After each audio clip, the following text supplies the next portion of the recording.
Hey guys, ನಾನಿವತ್ತು crab lollipop ಮಾಡಿದ್ದೆ. ತುಂಬ ಸಖತ್ ಟೇಸ್ಟಿಯಾಗಿತ್ತು. ರೆಸ್ಟೋರೆಂಟ್ ಹೋಗಬೇಕಿಲ್ಲ, ಹೋಟೆಲ್ ಹೋಗಬೇಕಿಲ್ಲ, ಮನೆಯಲ್ಲೇ ನೀವು ಹಾಫ್ ಕೆಜಿ ಕ್ರ್ಯಾಬ್ ತೊಗೊಂಡು ಮಾಡ್ಕೊಬೋದು. ಸಣ್ಣವರಿಂದ ಹಿಡಿದು ದೊಡ್ಡೋರ್ವರೆಗೂ ಪಾಪ ಹಲ್ಲೇ ಇರಲ್ಲ, ಅವರಿಗೆ ಕ್ರ್ಯಾಬ್ ತಿನ್ನಬೇಕು ಅನ್ಸಿರುತ್ತೆ, ಅವರಿಗೆ ಇದನ್ನು ಮಾಡಿಕೊಡಿ. ಈ ಹಾಫ್ ಕೆಜಿ ಕ್ರ್ಯಾಬ್ ತೊಗೊಂಡ್ಬಿಟ್ಟು ಮೀಟನ್ನು ಸಪ್ರೇಟ್ ಮಾಡಿ ಇಟ್ಕೊಂಡಿದ್ದೀನಿ, ಮತ್ತು ಲೆಗ್ ಪೀಸ್ನ ಹಾಗೆ ಇಟ್ಕೊಳ್ಳಿ, ಯಾಕೆಂದರೆ ನಮ್ಮ ಕ್ರ್ಯಾಬ್ ಲಾಲಿಪಾಪ್ಗೆ ಮೀನಾಗಿ ಬೇಕಾಗಿರೋದು ಅದೇ. ಓಕೆನಾ? ಮಿಕ್ಸಿ ಮಾಡ್ಕೊಳ್ಳೋಣ. ಬ್ರೆಡ್ ಕ್ರಮ್ಸ್ ಇರಲಿಲ್ಲ, ಅದಕ್ಕೆ ನಾನೇ ಮಿಕ್ಸಿಯಲ್ಲಿ ಮನೆಯಲ್ಲೇ ಮಾಡಿಕೊಂಡೆ. ಈಗ ಸೈಡಲ್ಲಿ ಒಂದು ಮಿಕ್ಸಿ ಜಾರಲ್ಲಿ ಕ್ರ್ಯಾಬ್ ಮೀಟು ಮತ್ತು 2 ಬ್ರೆಡ್ಡು, ಸ್ವಲ್ಪ ಆನಿಯನ್ನು ಮತ್ತು ಸಾಲ್ಟು, 8 ಟೇಬಲ್ ಸ್ಪೂನು ಕಾರ್ನ್ಫ್ಲೋರ್ ಹಾಕೊಂಡ್ಬಿಟ್ಟು ಮಿಕ್ಸಿ ಮಾಡ್ಕೊಳ್ಳಿ.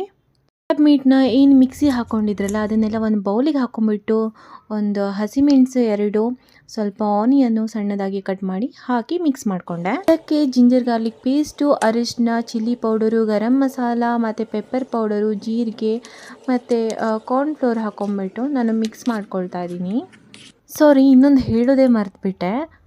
ಕ್ರ್ಯಾಬ್ ಮೀಟು ತೆಗಿಲಿಕ್ಕೆ ಕಷ್ಟ ಆಗ್ಬೋದು, ಸೊ ಅದಕ್ಕೆ ನೀವು ಒಂದು 5 ನಿಮಿಷ ಬಾಯ್ಲ್ ಮಾಡ್ಕೊಂಬಿಟ್ಟು ಸಾಫ್ಟ್ ತುಂಬ ಹಾರ್ಡ್ ಮಾಡ್ಕೊಂಬೇಡಿ.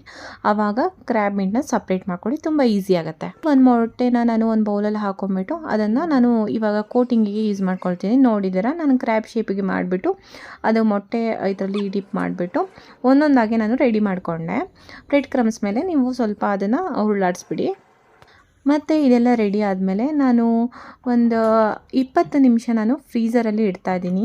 ಫ್ರೀಝರಲ್ಲಿ ಇಟ್ಟಿದ್ರೆ ಅದು ಕೋಟಿಂಗ್ ಎಲ್ಲ ಬಿಟ್ಟು ಹೋಗೋದಿಲ್ಲ, ಅದಕ್ಕೆ ತುಂಬ ಚೆನ್ನಾಗಿ ಬರುತ್ತೆ, ಕ್ರಿಸ್ಪಿಯಾಗಿ ಬರುತ್ತೆ, ಅದಕ್ಕೋಸ್ಕರ ನಾನು ಇಟ್ಕೊಂಡೆ. ಬೇಗ ಎಣ್ಣೆ ಬಿಸಿಯಾಗಿದೆ. ಇವಾಗ ನಾವು ಕ್ರ್ಯಾಬ್ ಲಾಲಿಪಾಪ್ನ ಒಂದೊಂದಾಗೆ ಬಿಡೋಣ. ಗೈಸ್, ಫ್ಲೇಮನ್ನು ತುಂಬ ಲೋ ಇಟ್ಕೊಳ್ಳಿ. ಲೋ ಅಲ್ಲ, ಲೋ ಟು ಮೀಡಿಯಮ್ ಇಟ್ಕೊಬೋದು. ಬಟ್ ಯಾವಾಗಲೂ ತುಂಬ ಜೋರಾಗಿ ಇಟ್ಕೊಂಬಿಟ್ಟು ಇದನ್ನು ಹೊತ್ತು ಹೋಗಂಗೆ ಮಾಡ್ಕೊಬೇಡಿ.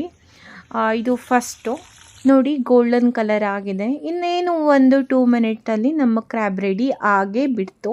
ಅಲ್ಲಿ ಸರ್ವ್ ಮಾಡ್ಕೊಳ್ಳಿ. ಅದ್ರ ಜೊತೆಗೆ ಮಯೋನೀಸು ಇಲ್ಲ ಕೆಚಪ್ ಹಾಕ್ಕೊಂಡು ತಿನ್ಕೊಬೋದು. ಈ ಒಂದು ರೆಸಿಪಿ ತುಂಬ ನಿಮಗೆ ಇಷ್ಟ ಆಗಿದೆ ಅಂದ್ಕೊಳ್ತೀನಿ. ಹಾಗಿದ್ರೆ ನನ್ನ ಒಂದು ಪೇಜ್ನ ನೀವು ಫಾಲೋ ಮಾಡಿ, ಲೈಕ್ ಮಾಡಿ, ಶೇರ್ ಮಾಡಿ ಮತ್ತು ಕಮೆಂಟ್ ಮಾಡೋದು ಮರಿಬೇಡಿ. Thank you so much.